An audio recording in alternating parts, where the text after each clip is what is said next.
Alright, so I wanted to kind of adjust my Flicker Strike build. It was an excellent build already, my previous video on my 3.22 Flicker Strike. But I made a few changes. I upgraded my Paradoxica. I got 22% attack speed with divining it, and then got my quality to 30% by beastcrafting. And then I added not only Ancestral Warchief, but Ancestral Protector as an extra totem. And then I just went ahead here to put my Stone Golem. It's a lot to click, it's a lot to think about, but it's very helpful for single target. Now lastly, a lot of Flicker Strike builds use the Yoke of Suffering because it allows us to apply shock, it allows our cold damage to apply shock.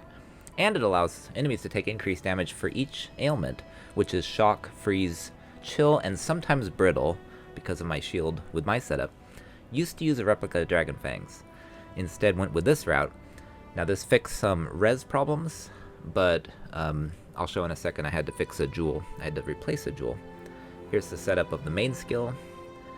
I was unable to get a Forbidden Shaco with close combat support with Ice Bite, which would be ideal. However, I did grab Forbidden Flesh and Forbidden Flame, and of course kept my Watcher's Eye from before, and then I got this here to fix my attributes, get a little bit of life up so it hit 4k, and then get a little more crit multiplier, why not? Corrupted Blood cannot be inflicted would be ideal. Now, of course, with this setup, we were able to give ourselves impact. It was the cheapest way to do Forbidden Flesh, Forbidden Flame. And then just walk over to Overwhelm, which really helps crit rate. A lot of Flicker Strike builds use Brutal Fervor, but I personally don't really care about the health. This is softcore, this is a softcore build. I wanted as much DPS as possible because we're now trying Uber Searing Exarch. I had never been able to, on my own custom build, beat the Uber Searing Exarch. And while this build was inspired by other Flicker Strike builds, it was meticulously created by myself. And right here is the footage of my very first time ever beating Uber Searing Exarch. Of course nothing dropped, but I decided I had to run it again. I had to try it again and see if I could consistently farm this in theory with this setup. On the first run, as you can see, I had one portal remaining. Just showing, of course, that it is Uber, along with Uber Cortex that I run on occasion. And so let's see if we can do better. With less than one portal remaining. This time I'm going to just show the footage as it is, without editing. Your absurd defiance ends here, hatchling.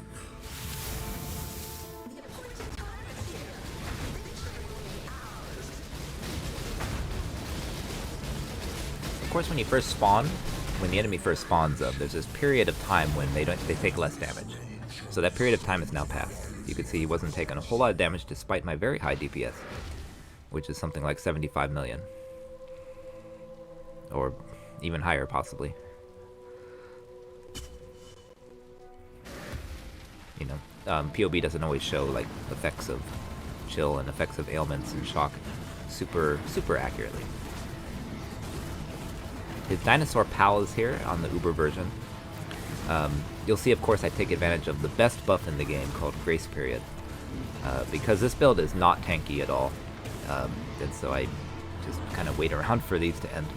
For the ball phase to end, the meteors. I can't do this just yet.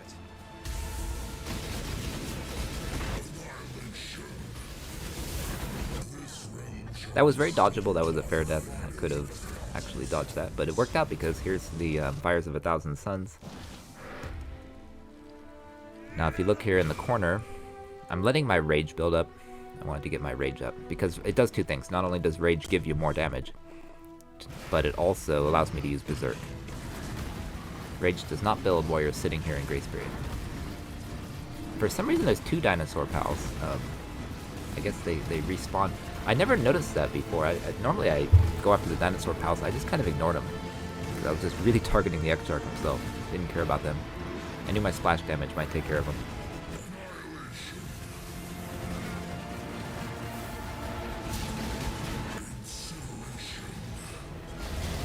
Beautiful thing about Slayer, of course, 20% culling strike is beautiful. Very nice, very helpful. Very helpful on bossing. Tremendously helpful. So that's 2 in a row, Uber Searing Exarchs. Not easy. We can all agree one of the hardest fights in the game. Let's try something I always have fun with, a tier 16 with 80% delirious and a gilded Harbinger Scarab. However, I'm going to run it 100% delirious just to show this build can do 100% delirious, despite me preferring to run 80% most of the time. And of course I'm going to throw some junk fragments in to get a little more quant. I'm taking off these guys. I'm taking off Ancestral Protector. I am not going to think about that many buttons in a 100% delirious map. I'm going to have my one totem.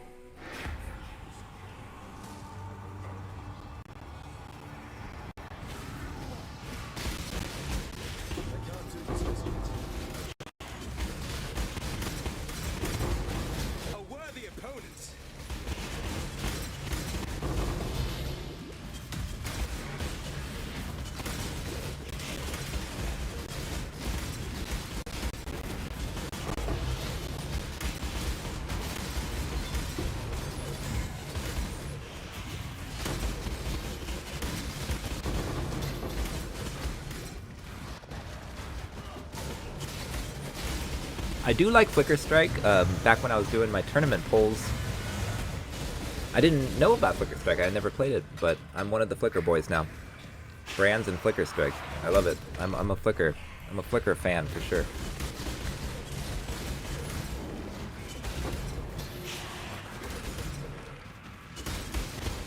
Last thing to note though is one benefit of the old setup was a lack of mana burn problems. I didn't have any mana burn problems because of the lack of that 12% increased reservation. This setup, unless we go ahead and take some of the lower left mana reservation nodes, does have some mana burn problems occasionally, and can be stunned, I believe. And I think that's why occasionally I stop and die in this footage, and it has to do with being stunned. And so, going back to the other setup, you have less mana burn problems. Even though he'll occasionally say my spirit is spent, you really don't feel the mana burn. With this stronger setup, you do sacrifice some mana. I'll let the footage play out. I won't keep commenting. You can turn off the video if you want, but you can see how this goes. It's a lot of fun.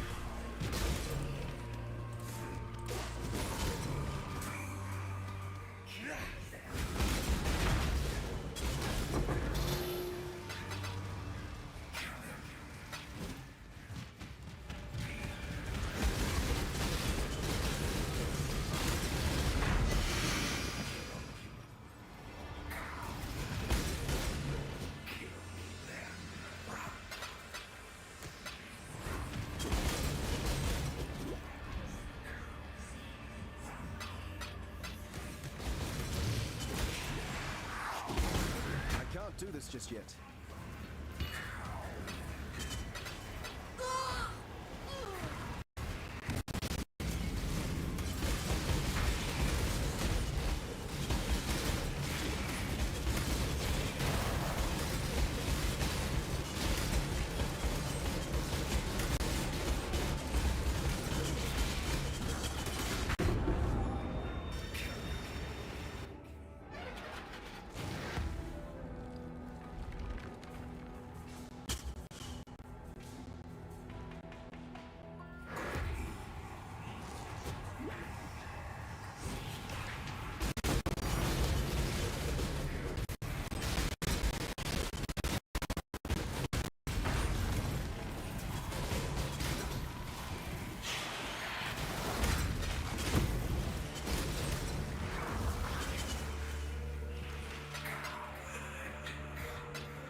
Spirit is spent.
is spent.